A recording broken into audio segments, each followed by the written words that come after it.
istiqomah dalam menghadiri pengajian atau majelis ilmu yang termasuk dalam kategori ibadah yang terbaik di antara ibadah-ibadah sunnah. Bapak Ibu sekalian, yang masalah syukur rahimahullah, kita akan kajian tafsir juz Ahna kemarin bukan bulan lalu terakhir sampai dengan terus mengakhiri tuntas itu pada ayat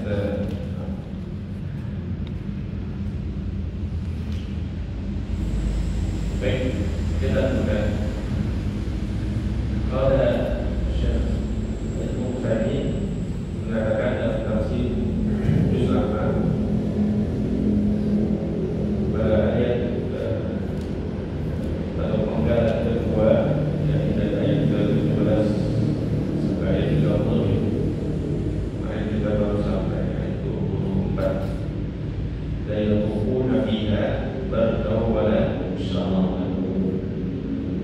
Qala wa man tadabbara ma fi al-Qur'ani was sunnah ila al-wa'id ash-shadid bi ahli an-nar fa innahu kama qala.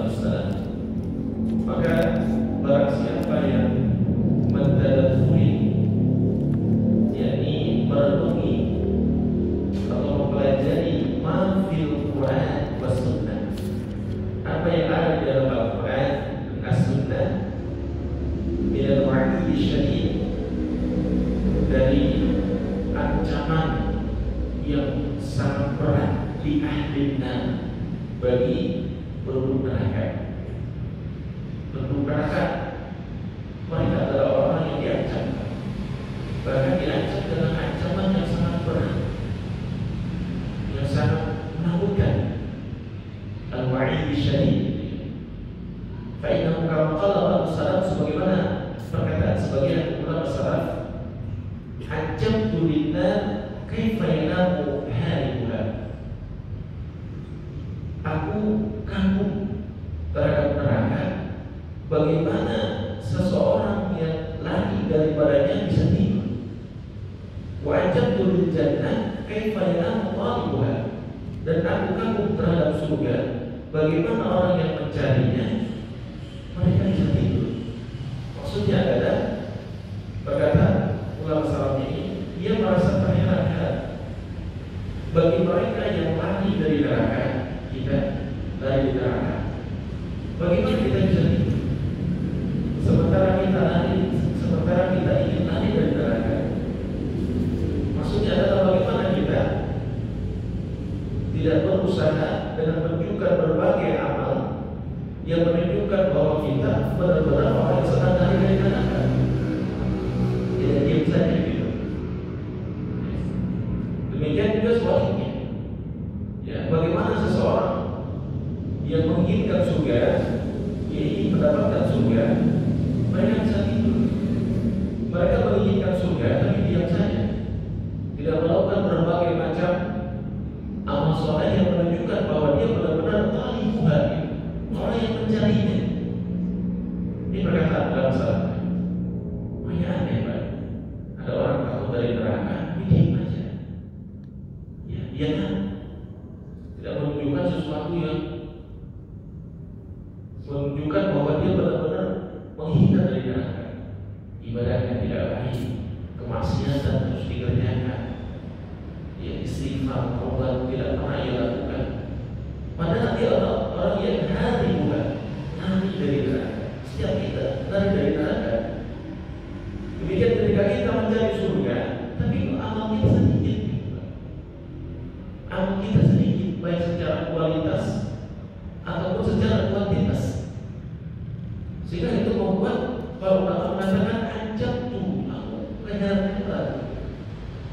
Ini menjadi nasihat buat kita semua. Kalau kamu betul-betul kita ingin lari dari neraka, tunjukkan. Kalau kita betul-betul orang-orang yang mencari surga, tunjukkan. Dan ini dengan amal, ya dengan iman dan takwa. Kemudian Syekh Al-Utsaimin melanjutkan, innana law qala lana qa'il, Sesungguhnya seandainya ada orang yang berkata kepada kita, Inna lakum fi aqsar dunya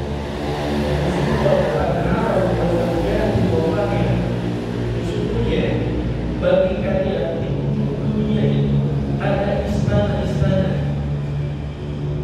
ada sungai-sungai, ada istri-istri, ada buah-buahan la tanqati'u anha, yang tidak akan pernah habis, yang tidak akan pernah putus, wa la tanqati'u mudaha, dan kita pun tidak akan pernah habis atau putus darinya. Bal hiya abadul abidi, bahkan dia adalah kekal abadi.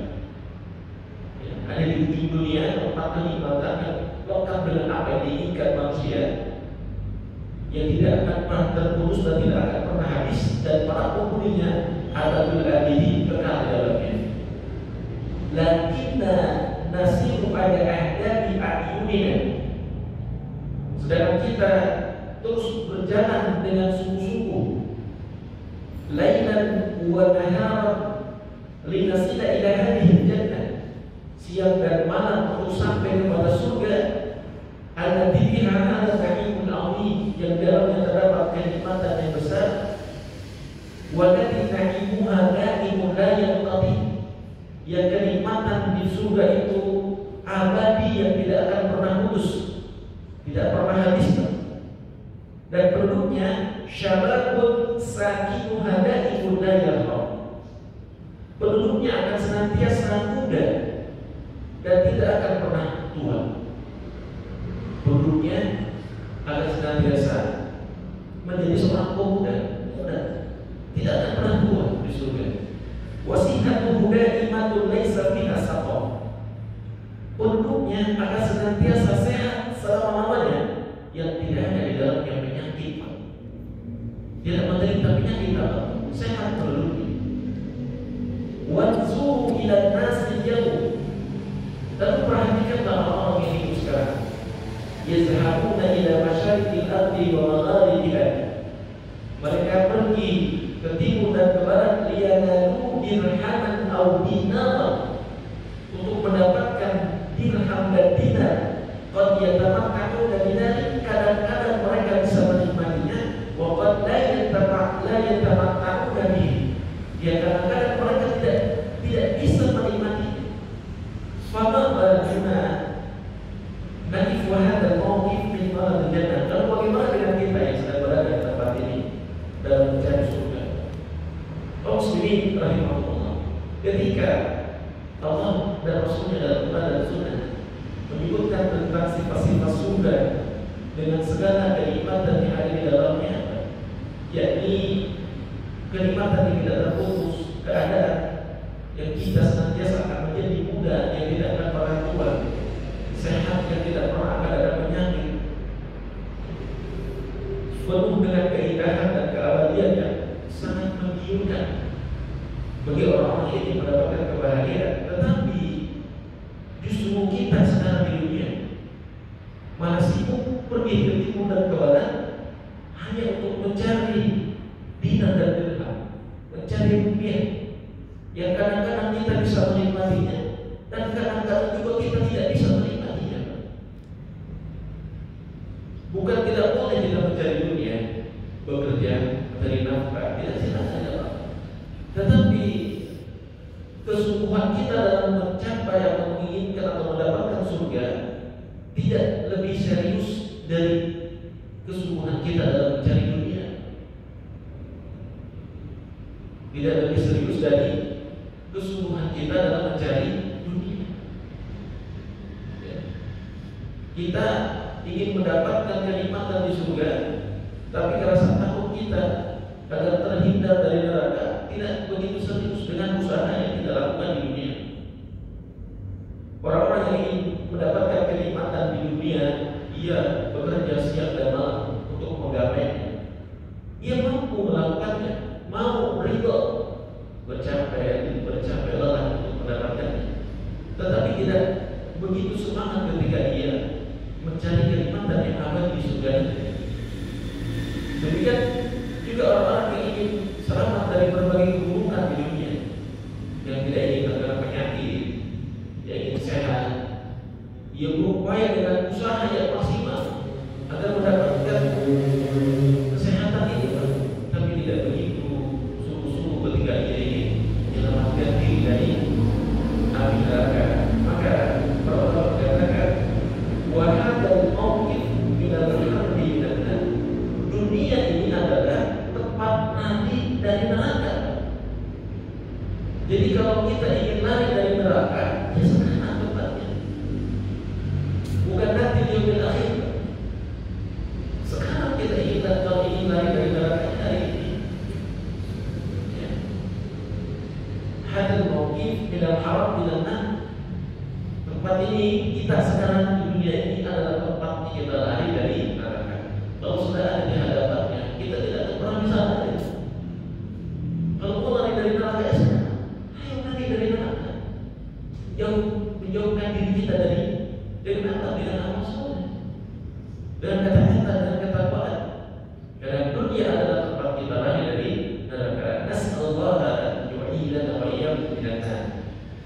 Ya, kita memohon kepada Allah agar kita dilindungi, kita dan kalian dilindungi dari api neraka, wa yaj'al wa iyyakum min ahli jannah, dan menjadikan kita termasuk dari ahli surga.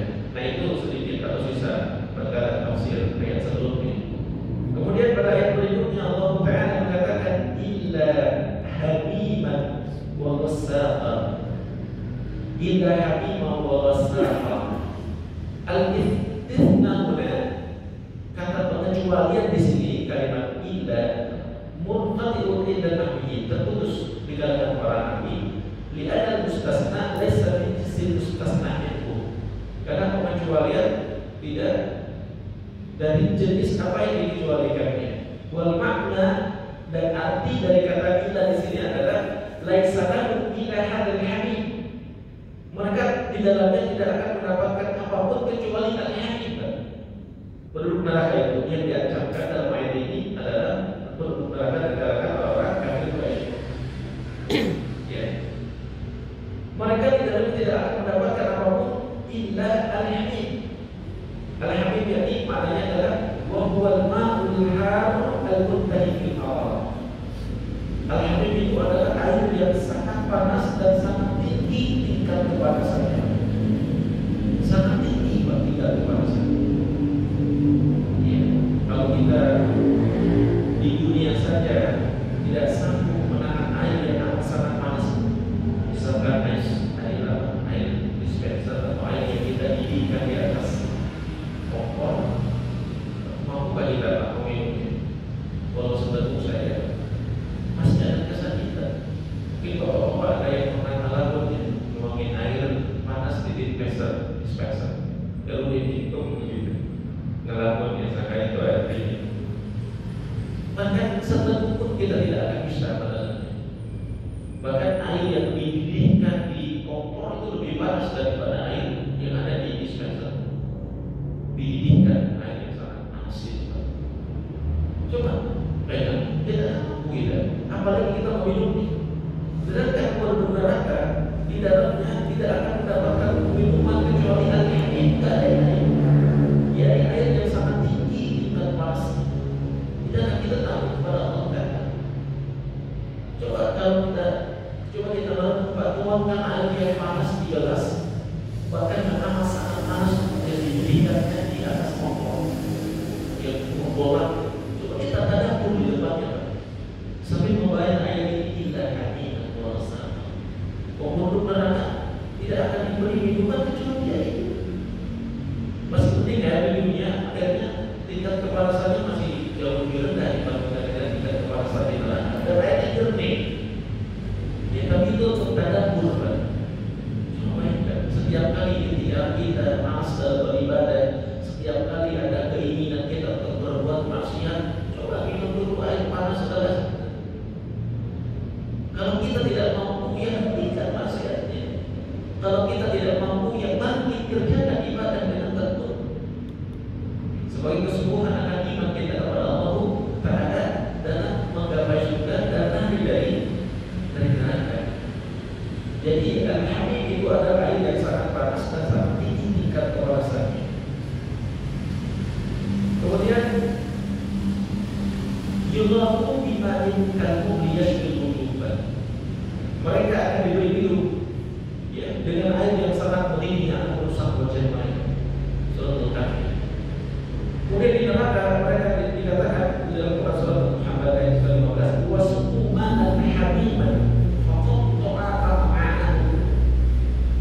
Mereka akan diberi minum dengan air yang sangat panas sehingga faqatta'a am'a'an, terputus-putus atau terpotong-potong ususnya. Kenapa disebut terputus-putus ususnya? Karena di dunia ini menurut keterangan dokter, apabila ada makanan yang keluar dari usus masuk ke area perut, seseorang akan merasakan rasa sakit yang sangat hebat. Kalau ada kebocoran dari usus, ya, ususnya bocor, makanannya atau sesuatu yang di dalam itu keluar berada di dalam perut, itu sakit sekali, kata dokter begitu. Makanya disifati dengan hal seperti itu. Minuman panasnya membuat ususnya itu terpotong-potong, tidak bisa kita bayangkan seperti apa panasnya itu. Air minum yang akan disuguhkan kepada penduduk neraka. Faktor anak-anak. Jadi renungan pas surat ini, surat Muhammad ayat 15. Wasuku mata haliman faktor anak-anak. Mereka diberi minum dengan air panas yang menyebabkan usus mereka terpotong-potong. Tidak hanya hamiman yang diberikan, Pak. Ila hamiman wal wasama, diberikan gosah. Kalau mufassirun, para ahli tafsir mengatakan, inal gosah, gosah itu adalah wasyarabun muntirur raihah.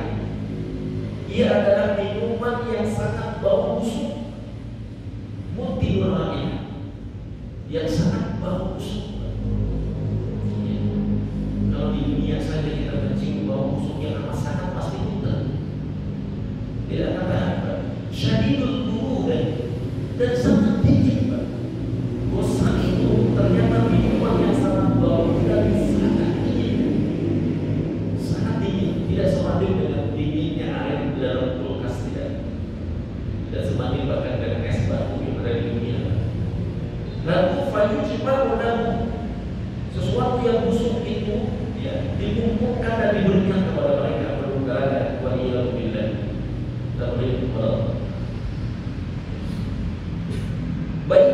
Mereka diberikan bainal ma'il haris syadidil harar. Di dalam neraka itu, penduduk neraka diberikan minum di antara air yang sangat panas dan sangat tinggi tingkat kepanasannya.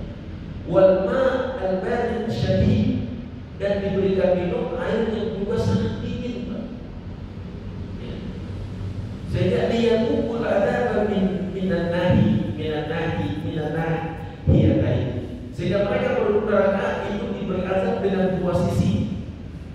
Min nahiyatil hararah, dari sisi dingin, wa min nahiyatil dari sisi panas, wa min nahiyatil burudan, dan dari sisi dingin. Siksanya dengan dua jenis, yang sangat panas dan yang sangat dingin. Ya. Kalau panas pasti kita bisa merasakan ya, dengan air panas, dengan api. Kalau dingin kita belum bisa merasakan. Dingin di Bogor ini belum seberapa, dingin di Puncak belum seberapa. Coba dingin di negara-negara yang di bawah mau berada, bagaimana menahan rasa dinginnya? Atau kita berada di Puncak, ya, di Puncak suhu, tidak pakai pakaian atas, tidak pakai baju, kan? Itu akan merasa hebat. Atau berada di atas gunung gede, Indonesia, dan saya pernah pokoknya di atas gunung gede itu, kan? Itu merasakan dingin yang luar biasa. Itu baru di Indonesia. Bagaimana di negara-negara yang memiliki tingkat rasa dingin di bawah 0 derajat? Karena di sisi saya itu hanya dua sisi, dengan sesuatu yang panas dengan sesuatu yang dingin. Minah dia dari dua sisi. Kemudian baginda para ahli tafsir berkata, sesungguhnya para ahli tafsir, sebagian dari ahli tafsir mengatakan tidak murad bil ghasab, sesungguhnya yang dimaksud dengan ghasab adalah sadiqu ahlina, anak sadiqu anak. Jadi ghasab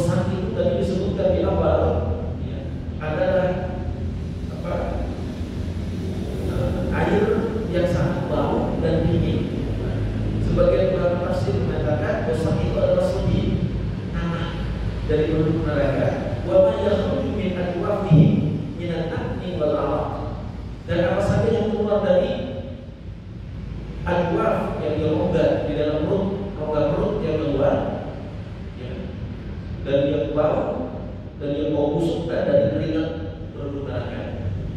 Ya, jadi dosa memiliki bau dan sesuatu yang bau busuk dan dingin juga adalah tanah penduduk neraka yang keluar dari dalam perutnya dan dari keringatnya. Walau dan sebagainya, itu adalah sifat dosa. Sudah dikasih air yang sangat panas, dikasih dosa juga penduduk neraka. Kemudian kaum muslimin rahimahullah, wa ala kulli hal, pokoknya ala kulli hal, pokoknya artinya fal ayatul karimah tadullu ala annahum la yamuquna illa hadha syarab, bahwa ayat-ayat yang mulia Al-Quran menunjukkan bahwa mereka tidak akan mendapatkan bentuk siksaan apapun kecuali diberikan asyarab, minuman yang kalau diminum menyebabkan usus-usus mereka terpotong karena saking malesnya. Wa yufattiru abadahu, akan menyebabkan hati mereka menjadi roh minal burudan, dari suasana yang sangat dingin, al-burudan, mereka dingin sekali. Nasallallahu al-afiyah, kita mohon keselamatan. Wa idza istama'at hadhihi al-anwa', ketika dua jenis siksaan ini dikumpulkan minal adab, kana dzalika ziyadatan fi mu'afatil adab alaihi, maka itu adalah azab yang dilipat gandakan oleh Allah Taala kepada mereka, dilipat gandakan. Ya, antara siksaan dalam bentuk sesuatu yang panas dan siksaan dalam bentuk sesuatu yang dingin. Kenapa Allah timpakan itu? Jazaan wifaqah, jazaan wifaqah, sebagai balasan yang setimpal. Yujzawna bidzalika jazaa'un muwafiqan li a'malihim, bahwa sesungguhnya mereka akan dibalas dengan balasan yang setimpal dengan perbuatan mereka. Min ghairi an yaslimu, tanpa akan dizalimi. Kalau Allah Ta'ala berkata, inna Allah la yadlimu nasa syai'an walakin an-nasa anfusahum yadlimun, sesungguhnya Allah tidak akan pernah menzalimi manusia sedikit pun, tetapi manusia itulah yang menzalimi diri mereka sendiri. Jadi kita nanti di neraka disiksa bukan karena Allah, tapi karena perbuatan kita, dan kita akan disiksa sesuai dengan perbuatan kita. Wifaqah, ya, balasan yang setimpal dengan perbuatan kita. Maka setiap kita disiksa dengan siksaan yang berbeda, setimpal dengan perbuatannya. Semakin buruk perbuatannya, semakin banyak dosanya, semakin berat siksanya. Pertama, Allah Ta'ala maksudnya daripada siksa yang telah diancamkan, dan Allah tidak akan pernah menzalimi hamba-Nya, kecuali kita sendiri yang menzalimi diri sendiri. Sudah dibilang jangan berbuat ini, kita buat, ya, dan sebagainya. Kemudian beliau melanjutkan, fahadal jazaa'u muwafiqun wa mutabiqun li a'malihim, balasan itu berupa siksaan itu diberikan setimpal dan sesuai dengan perbuatan mereka. Setimpal, jangan sampai perbuatan dosa yang telah kita lakukan akan dibalas. Demikian juga perbuatan baik. Cuma bayana wajah wafiqati hadal adab bi'amali. Kemudian dia menjelaskan aspek kesesuaian azab dengan amal mereka. Maka Allah berkata pada berikutnya, innahum kanu la yarjuna hisaba, mereka itu dahulu tidak mengharapkan hisab, tidak takut akan mati perhitungan. Setelah berbuat dosa tidak takut, tidak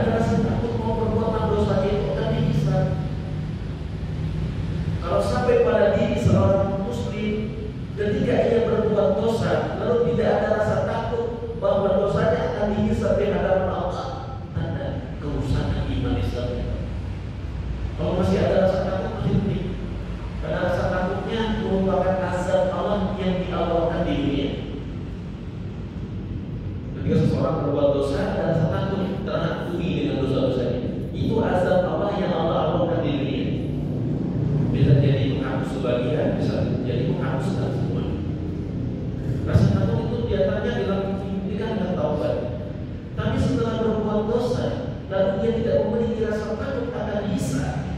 Itu terus orang yang diancam adalah bahkan dan ayatina kita, dan mereka orang kafir Quraisy mendustakan ayat-ayat kami dengan sungguh-sungguh. Kadang-kadang kalau kita sebagai seorang muslim mendustakan ayat-ayat Allah walaupun tidak terlalu sungguh-sungguh, dalam arti apa? Kita tahu Allah Ta'ala berfirman dalam Quran menjelaskan tentang perbuatan yang baik dan yang buruk, tapi kita masih kerjakan yang buruk itu. Padahal kita tahu perbuatan itu akan diancam oleh Allah Ta'ala dengan siksaan yang berat. Seakan-akan kita mendustakan ayat-ayat itu. Ya, seperti tidak tahu, seperti pura-pura tidak tahu perbuatan itu adalah Allah. Fadil inhirafihim fil aqidah wa inhirafihim fil qawl. Kemudian dia menyebutkan tentang penyimpangan dalam akidah dan penyimpangan dalam perkataannya. Apa penyimpangan mereka? Penyimpangan orang-orang kafir Quraisy dalam akidah.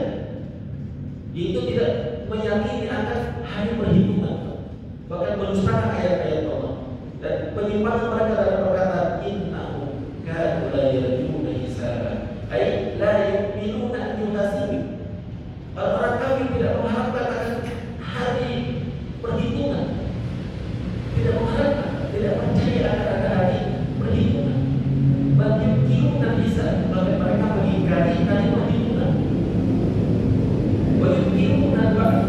Dan mereka mengingkari hari kebangkitan. Yang dulu mereka berkata, "Mahiyya ila hayatuna dunya namutu wa nahya wa ma nuhlikuna illa ad-dahr." Ya, bahwa mereka mengatakan bahwa kami hidup di dunia saja, kami hidup dan kami mati, dan tidak ada yang bisa membinasakan kami kecuali hanya waktu. Fala yarjuna hisaban yuhasibuna bihi li'annahum yumkinuna dzalik. Mereka tidak sama sekali mengharapkan hari perhitungan dan mereka mengingkari hari itu. Ini adalah akidah umum, akidahnya mereka orang kafir. Amma asinatu fayadribu. Adapun lisan-lisan mereka sudah biasa berdusta. Yaquluna hada kadhib. Mereka mengatakan ini adalah kebohongan. Hari perhitungan, hari kebangkitan, hari kiamat, kata orang kafir Quraisy, hada kadhib. Ini adalah kedustaan. Hada sihir. Ini adalah sihir. Hada jukut. Ini adalah kegilaan. Pengingkaran pada orang kafir terhadap hari akhir. Mereka mengatakan hari akhir itu, hari hisab itu adalah dusta, sihir, dan kegilaan. Wa masyarakat dan lain sebagainya. Kama ja'a fi kitabillahi ma yasifu bihi haula'i mukadzibuna Rasulullah. Sebagaimana terdapat dalam Al-Qur'an apa yang telah disifati kepada mereka orang-orang yang mendustakan para Rasulullah. Dalam firman-Nya, kadzalika ma atal ladzina min qablihim min rasulin illa qalu sahirun aw majnun.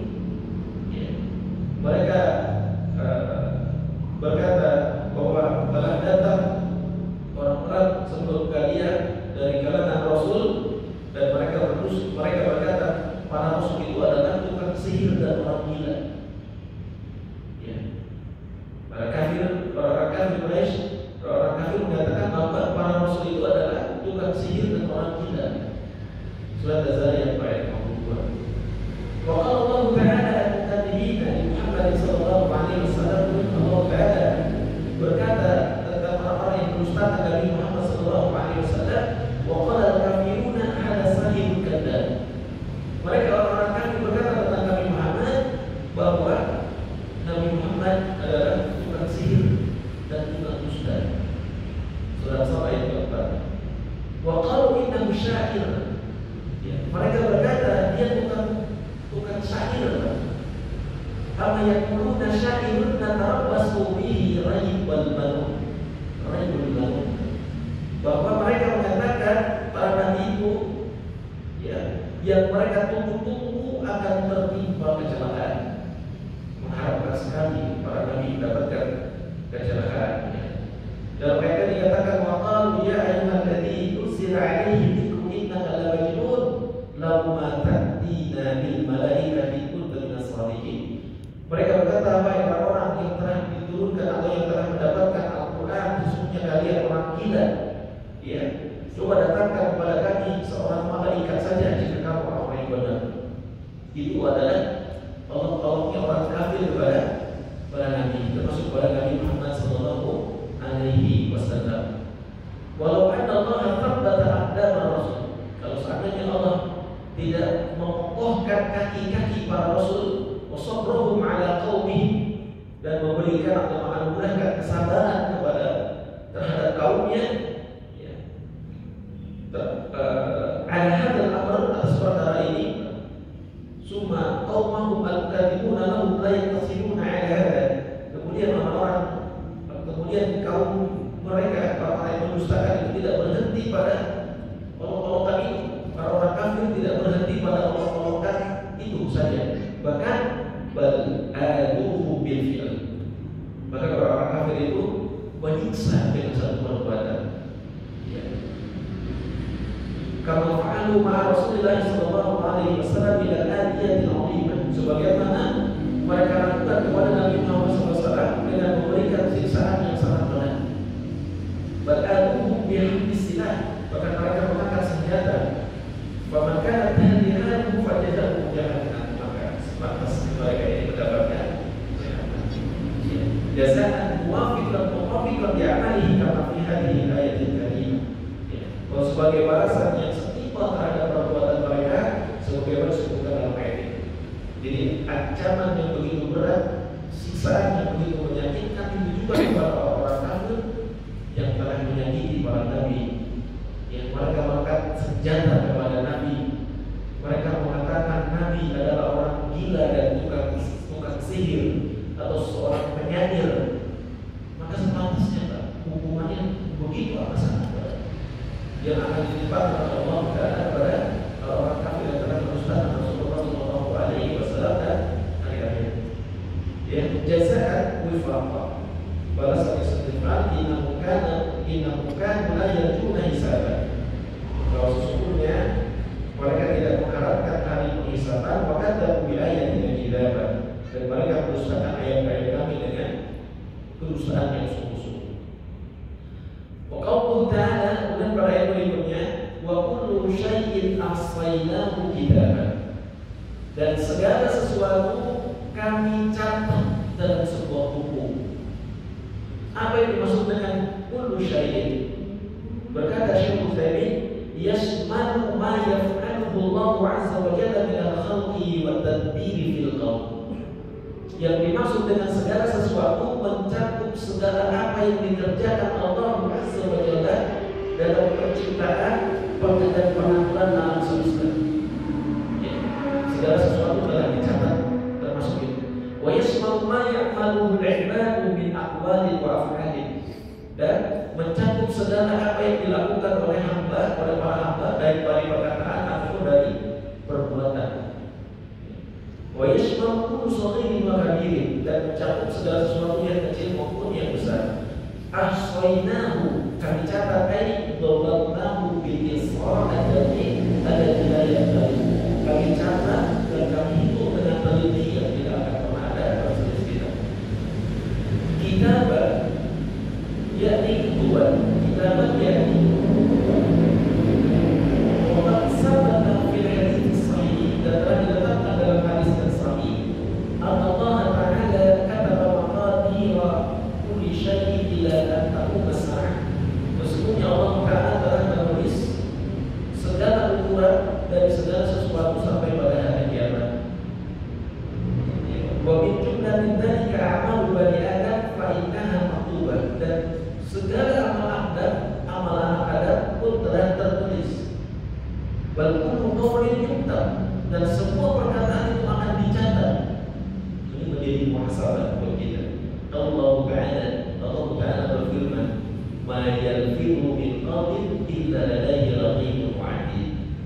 Ya, dan tidak ada satu perkataan pun kecuali dicatat oleh malaikat raqibun 'atid. Semua apa yang kita ucapkan, semua apa yang kita perbuat, semua itu akan dicatat oleh malaikat raqibun 'atid. Raqibun yakni muraqab. Raqib yakni malaikat pengawas. Wal 'atid yakni al-hadir. malaikat hati adalah malaikat yang senantiasa hadir. Wa dakhala rajulun 'ala Imam Ahmad rahimahullah. Ada seseorang yang mendatangi Imam Ahmad rahimahullah wa huwa maridun, dan ketika itu dia sedang sakit, yaitu min maradihi faqala, lalu dia merintih atas sakitnya lalu berkata, ya Aba Abdullah, inna Tawusan wa huwa ahadut tabi'in al-masyhurin. Wahai Abdullah, wahai ayahnya Abdullah, sesungguhnya Tawus, dan dia adalah salah seorang dari tabi'in yang sangat terkenal, yang pun berkata, inna adidal marid yuktab, sesungguhnya rintihannya orang sakit itu ditulis. Fatawaqqafa rahimahullahu 'anil amin khaufan min an yuktaba 'alaihi anna marad. Kemudian Syekh berhenti, Imam Ahmad berhenti dari rintihan karena takut kalau rintihannya dicatat oleh para malaikat karena sebab sakit. Jadi ketika Imam Ahmad sakit dan berhenti dan diberikan nasihat bahwa rintihan sakit tadi akan dicatat, dia berhenti dari berhenti karena sakit, karena takut akan dicatat. Lalu beliau mengajak kita untuk merenung, fakaifa min amri aqwalin la haddadah. Lalu bagaimana dengan ucapan-ucapan kita yang tidak ada batasnya, ngomong segala macam, baik secara verbal ataupun secara tertulis di media sosial. Semua dicatat kaum muslimin. Omongan kita dengan istri, dengan anak, dengan saudara, dengan teman, baik kita ucapkan secara verbal atau kita tulis dalam bentuk tulisan di buku atau di media sosial, kita dicatat semua ucapan kita. Yang sering lahat adalah tidak ada batasnya, ngomong aja terus. Walaupun sikalah, yang tidak pernah dipegang atau dijaga ucapannya. Al-fazul atra tawal al-laili wal nahar wa la yusab wa la hisab. Ucapan-ucapan yang tidak pernah putus setiap siang dan malam, yang tidak akan pernah terhitung omongan kita dari pagi sampai kita tidur, atau tawalan lain warna sepanjang malam dan siang.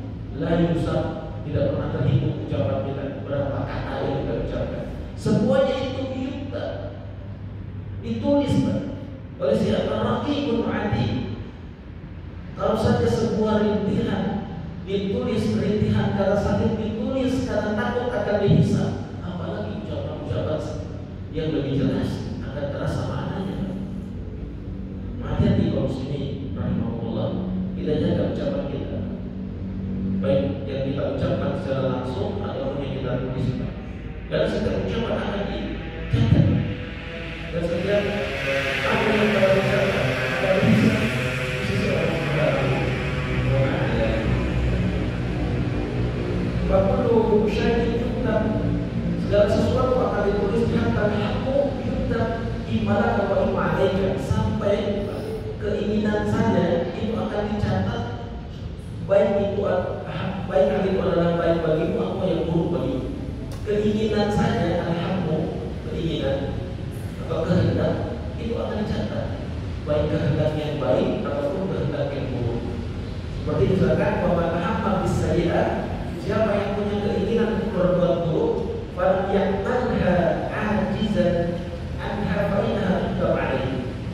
Barang siapa yang punya keinginan untuk berbuat buruk lalu dia tidak bisa mengerjakannya karena dia tidak mampu, maka dicatat sebagai dosa. Baru keinginan saja sudah dicatat sebagai dosa. Kita punya keinginan ingin berbuat buruk tapi tidak mampu melakukannya, sudah dicatat sebagai dosa. Karena itu tingkatan orang-orang yang bertaubat juga berbeda-beda kaum muslimin. Ada orang yang bertaubat di saat dia memang sudah tidak mampu lagi melakukannya. Ada orang yang bertobat di saat dia masih mampu melakukannya. Seperti ada orang yang bertobat dari korupsi karena sudah pensiun, yang mana dia beri korupsi. Tapi ada orang yang tobat dari korupsi sementara dia masih menjadi seorang pejabat. Tingkatannya berbeda. Ada orang bertobat tobat dari zina karena sudah tidak punya hasad, sudah impoten mungkin. Tapi ada seseorang tobat dari zina di saat dia masih bisa berzina. Ada orang bertobat dari nonton porno karena tidak punya kuota, karena tidak punya kesempatan. Dia meninggalkan dosa karena tidak jadi berbuat dosa karena tidak punya HP. Tapi ada orang yang meninggalkan perbuatan dosa karena dia mampu, tapi dia meninggalkannya. Itu berbeda. Tingkatan taubat itu berbeda. Sama-sama taubat, tapi kualitas taubatnya itu berbeda. Seseorang yang meninggalkan dosa di saat dia masih mampu melakukannya lebih baik daripada orang yang meninggalkan dosa karena sudah tidak bisa lagi bikin dosa. Sudah tidak bisa lagi bikin dosa. Ada orang yang menyakiti orang lain lalu tidak jadi karena punya tangan, lebih ringan daripada orang yang masih punya tangan tapi meninggalkan dari menyakiti orang lain. Nah, itu lebih tinggi, lebih utama. Sama karena itu siapa yang meninggalkan, siapa yang punya keinginan berbuat dosa lalu dia meninggalkannya karena tidak mampu, itu dicatat sebagai dosa. Tetapi wa in hamma biha wa tarakaha Allah fa innaha tuqaddar. Tapi siapa yang punya keinginan berbuat buruk lalu meninggalkannya karena Allah, bukan karena tidak mampu, tapi karena Allah, maka ditulis sebagai pahala. Jadi setiap keinginan itu sudah dicatat oleh Allah Subhanahu wa Ta'ala. Keinginan untuk berbuat buruk. Ya. Kalau kita meninggalkannya karena tidak mampu, dicatat sebagai dosa. Kalau kita meninggalkannya karena takut kepada Allah, dicatat sebagai pahala. Ya, setiap hari boleh jadi ada setan yang membisiki kita untuk berbuat dosa. Lalu kita menghentikan keinginan itu karena takut kepada Allah, sudah menjadi pahala. Sudah menjadi pahala. Fala yadimu syai'un, tidak ada yang disia-siakan. Kullu syai'in ahsaynahu kitaban, segala sesuatu kami catat dalam sebuah buku. Perbuatan kita dari bangun pagi hari ini sampai nanti kita tidur lagi, ahsaynahu kitaban, dicatat dalam sebuah buku. Ya. Kemudian pada ayat berikutnya, fatuqu falan nazidakum illa adaban. Ayat terakhir. Maka rasakanlah azab kami dan kami tidak akan menambahnya kecuali dengan azab lagi. Hadzal amr lil ihana wa tawbih. Ucapan itu sebenarnya adalah untuk penghinaan dan pemburukan kepada orang yang ada di neraka. Yakni qaul ya ahlinna, itu diucapkan kepada penduduk neraka, itu ucapan hinaan. Fatuqu falan nazidakum illa adaban. Rasakanlah azab kami dan kami tidak akan menambahnya kecuali dengan azab lagi. Itu kalimat penghinaan kepada para penghuni neraka. Zuqul adab, rasakanlah azab kami. Ihanatan wa tawbiqah, sebagai penghinaan dan pembunuhan, penjelekan kepada dan kami tidak akan memaafkan siksa itu dari kalian. Walau bahkan tidak akan diringankan siksa itu. Walau nutiku ma'ala ma'antum alaih, bahkan kalian tidak akan disiksa dengan satu macam siksaan. La nazidukum illa adaban, kami tidak akan menyiksa, tidak akan menambah bagi kalian kecuali siksaan fi quwwatihi, dalam kekuatannya, wa ma wa muddatihi, dan masanya, wa nau'i, dan macam. Jadi penduduk neraka itu disiksa itu berlipat-lipat dalam 3 hal tadi, ditambah kualitas beratnya, ditambah kuantitasnya, masanya ditambah lebih lama, dan macamnya. 3 bentuk itu Pak. Rasa beratnya, kualitas beratnya itu semakin berat, masanya semakin lama, jenisnya semakin banyak. Wa fi ayatin ukhra, dalam ayat yang lain, annahum yaquluna li khazanati jahannam. Dalam ayat yang lain, penduduk neraka berkata kepada penjaga neraka jahanam. Ini penduduk neraka akan berkata kepada neraka penjaga jahanam, ud'u rabbakum yukhaffif 'anna yawman minal adab. Mohonkanlah kepada Tuhanmu, wahai para penjaga neraka jahanam, agar meringankan bagi kami 1 hari saja dari siksaan ini. Surat Ghafir ayat 9. Ta'amul hadhihi kalimat. Coba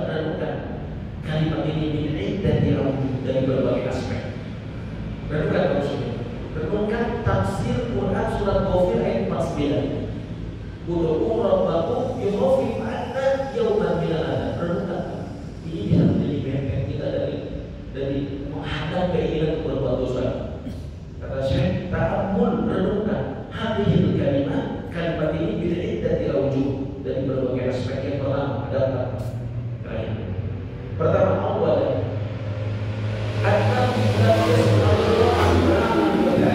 mereka penduduk neraka tidak meminta kepada Allah Ta'ala. Wa innama talabu min khazanati jahannam, tetapi penduduk neraka meminta kepada penjaga jahannam agar mendoakan mereka. Li'anna Allah qala, kenapa? Penduduk neraka ini mintanya kepada penjaga neraka agar didoakan kepada Allah hingga siksanya diringankan. Karena mereka ingat akan firman Allah, ihsa'u fiha wa la tukallimu. Biarkan dia di dalam neraka dengan hina dan jangan kau bicara dengan aku. Karena mereka tahu, Pak. Mereka tahu bahwa Allah sudah tidak ingin bicara dengan mereka. Itu putus asa. Alhamdulillah dari saudara. Farau anfusahum annahum laisu ahdan. Mereka melihat bahwa diri mereka tidak layak. Penduduk neraka menyadari bahwa diri mereka tidak layak. Dihadis Allah wa yad'uhum bi anfusihim, untuk meminta kepada Allah dengan diri mereka. Bala yad'unahu illa biwasat, tetapi mereka berdoa dengan perantara. Perantaranya siapa? Li khazanati jahannam, penjaga neraka jahannam. Mereka merasa tidak layak. Itu sampai putus asa. Mau minta itu tidak bisa sama Allah, karena tahu Allah tidak akan bisa dengan mereka. Sehingga mereka meminta melalui wasilah perantara penjaga jahannam. Itu yang pertama. Yang kedua, annahum qalu, penduduk neraka berkata, ud'u rabbakum, ya, mohonkanlah kepada Tuhanmu, kepada para malaikat penjaga neraka.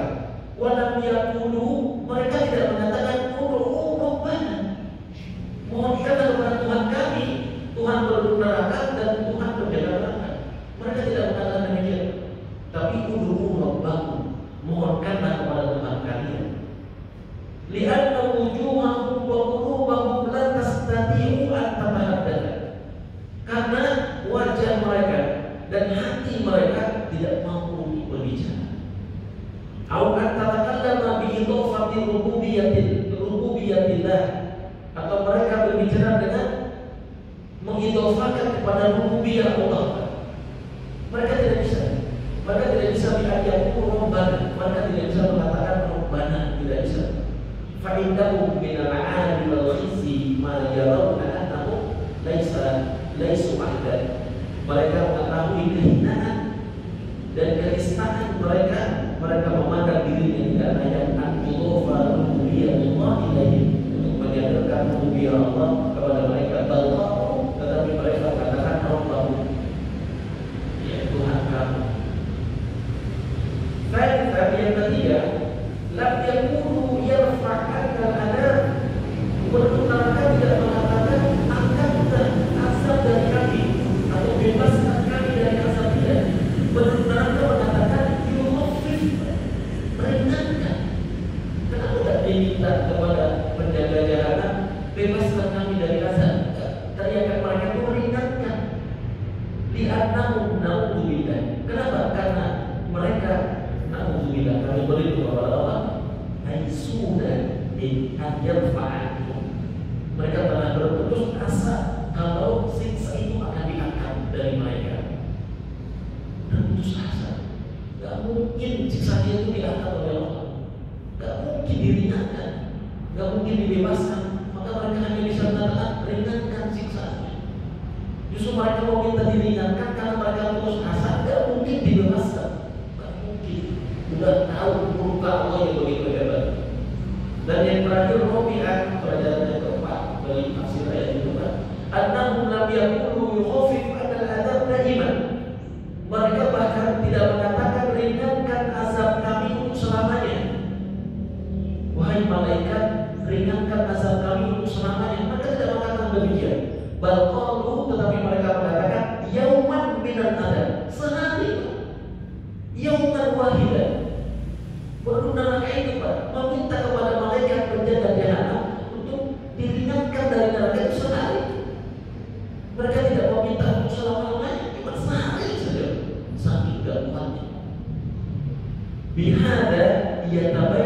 mahum alaihi minal adab. Dari ayat ini dijelaskan bahwa mereka terhadap azab ini wal hawani betul sudah merasa terhina, sudah merasa nista, sudah merasa putus asa. Menarahu yu'raduna alaiha, dan kamu lihat mereka di hadapan neraka khosyin, tunduk minazuli, dari kehinaan, yanzuruna min tarfin khafi, mereka melihat dengan pandangan yang lesu. Quran surat Asy-Syura ayat 45. A'adzanallahu minha. Semoga Allah Ta'ala melindungi kita dari neraka. Saking putus asanya mereka mengucapkan kalimat yang ada dalam surat Ghafir ayat 49. Itu maknanya adalah kenapa mereka mengatakan wahai malaikat penjaga neraka jahanam, mohonkanlah kepada Tuhanmu ringankanlah bagi kami siksaan satu kali saja. Maknanya tadi Bapak Syekh saya saking mengerikan. Kaum muslimin rahimahullah, walaupun azab yang sangat berat ini maksudnya ada ditujukan kepada orang kafir, di antaranya orang kafir Quraisy yang mendustakan Nabi Muhammad SAW dan mendustakan hari kiamat. Ini pun menjadi pelajaran buat kita bahwa sifat-sifat neraka seperti itu. Ya, karena setiap kita pun berpotensi masuk neraka. Bagi siapa? Bagi al-mu'min asal, yakni orang mukmin yang bermaksiat. Hanya saja mereka tidak tetap di dalam neraka. Seberapa lama di dalamnya? Sekehendak Allah. Yang pasti seseorang tidak akan azab atau tidak akan disiksa oleh Allah di hari akhir kecuali sesuai atau mudhabiqan muwafiqan bi amalihi, sesuai dengan amal perbuatan mereka. Ada Allah yang kaum muslimin rahimahullah. Sekian materi kita tafsir bersama pada hari ini, menuntaskan tafsir pada ayat ke-17 sampai ayat ke-30. Insyaallah pertemuan berikutnya saya akan tuntaskan tafsir pada ayat 31 sampai dengan ayat ke-40, 10 ayat terakhir. Insyaallah saya tetapkan